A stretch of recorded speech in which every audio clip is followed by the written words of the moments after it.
La chronique, c'est bon pour la santé, toujours en compagnie du docteur Serge Rafal tous les matins sur Radio J. Vous en avez pris l'habitude et je sais que vous aimez beaucoup cette chronique. Bonjour Serge. Bonjour Ilana. Et oui, toujours au rendez-vous en studio. Et Serge, ce matin, vous souhaitiez évoquer un mécanisme inconnu du plus grand nombre, la glycation. Mais pourtant, un des principaux responsables d'un phénomène connu, lui, et inéluctablement vécu par tous, le vieillissement.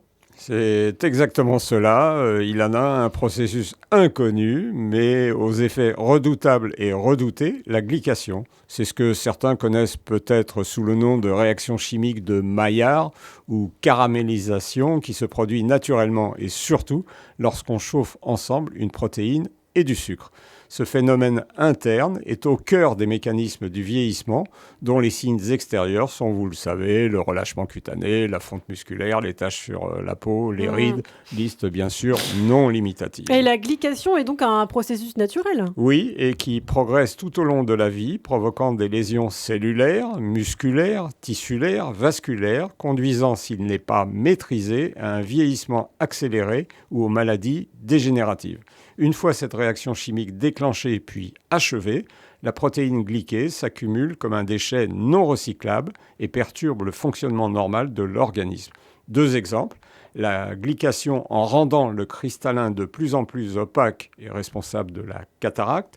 L'hyperglycémie chronique qui définit le diabète entraîne une glycation de l'hémoglobine, la protéine qui transporte l'oxygène. C'est en la dosant régulièrement qu'on suit l'évolution de la maladie. Et nos habitudes alimentaires sont donc responsables. Bien sûr, il en a, et principalement la consommation excessive de sucre, dont le redoutable sirop de fructose-glucose. Les féculents, céréales, légumes secs, pain, pâtes, patates, et les viandes trop cuites, trop rôties, trop grillées, favorisent la réaction de Maillard. Cette caramélisation, nous l'avons dit, délétère. Comment freiner alors précisément cette glycation ? En limitant ou en supprimant les aliments très ou trop sucrés, les gâteaux, les pâtisseries, le soda, en faisant la chasse au sucre caché, concentré dans les plats industrialisés ou préparés, en donnant la préférence aux faits maison, en se méfiant des sauces industrielles, en évitant les fritures, les chips, l'acrylamide, les aliments grillés, en privilégiant les cuissons douces, à l'eau, à la vapeur, en papillote, et en réservant le barbecue aux grandes occasions. Et sans oublier une activité physique régulière qui aide à éliminer les protéines glyquées. Alors une substance semble utile, c'est la carnosine. Oui, il s'agit d'une molécule naturellement présente dans l'organisme, principalement dans les muscles, le cerveau, le cœur. Sa concentration qui diminue malheureusement avec l'âge participe à l'apparition des stigmates du vieillissement. Elle possède en effet un pouvoir antioxydant qui protège les membranes cellulaires. On la trouve dans le muscle des mammifères, donc quasi exclusivement dans la viande, le bœuf, la dinde, le poulet. Il y en a peu dans le poisson et quasiment pas dans les végétaux.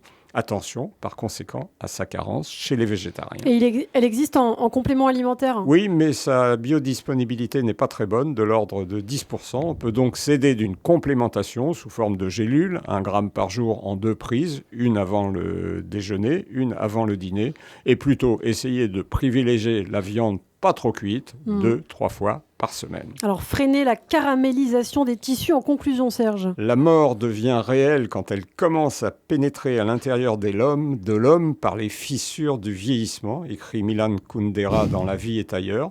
Alors retardons ou atténuons celle-ci en évitant la caramélisation des cellules et des tissus qui, nous l'avons vu, dépend en partie de nous.